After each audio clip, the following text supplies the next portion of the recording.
Bien le bonjour à tout le monde, je vous souhaite la bienvenue à l'ouvrage du Hackenberg. Je vais déjà me présenter, je m'appelle Alain, donc c'est moi qui va faire cette visite qui va durer approximativement 2h30.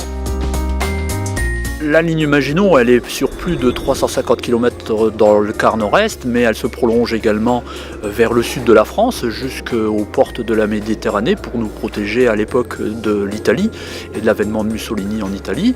C'était plus de 180 ouvrages, gros ou plus petits en taille.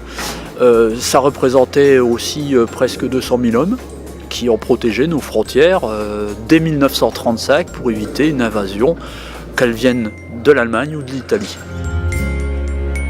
Alors ici on est au centre du dispositif, on est à la fois face au Luxembourg et à l'Allemagne, qui sont 15 km derrière nous respectivement, et on est au pays des trois frontières, et on protège aussi bien l'entrée de la Belgique, du Luxembourg ou de l'Allemagne.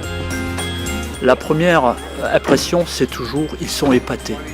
La ligne Maginot telle qu'on leur en a parlé, c'est pas du tout ce qu'ils viennent de voir. Ils sont surpris par le gigantisme des installations. On ne sait pas, en voyant cette façade derrière moi, ce qu'il y a en dessous. Et quand on découvre un métro souterrain qui court sur des dizaines de kilomètres de galeries, quand on découvre d'énormes groupes électrogènes de la puissance d'un navire, quand on découvre des tourelles d'artillerie qui pèsent plus de 160 tonnes, eh bien tout le monde est ébahi par l'ingéniosité des concepteurs de cette fortification. Ce bloc 8 est équipé de 3 canons de 75 qui a une portée utile de 12 000 mètres et une cadence de tir qui peut aller jusqu'à 25 coups à la minute. Si je vous en parle, c'est qu'il y a une petite raison.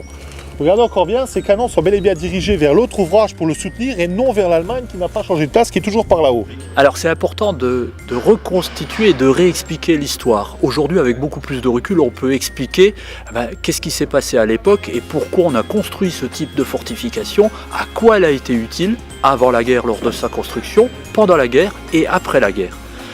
Les jeunes générations ont besoin de comprendre ce qui s'est réellement passé en dehors de la simple lecture d'un chapitre dans un livre d'histoire. Et c'est hyper important de leur présenter comme ça des lieux de mémoire où eux peuvent comprendre pourquoi leur arrière-grand-père s'est battu et à un moment donné aussi pourquoi la France a été vaincue.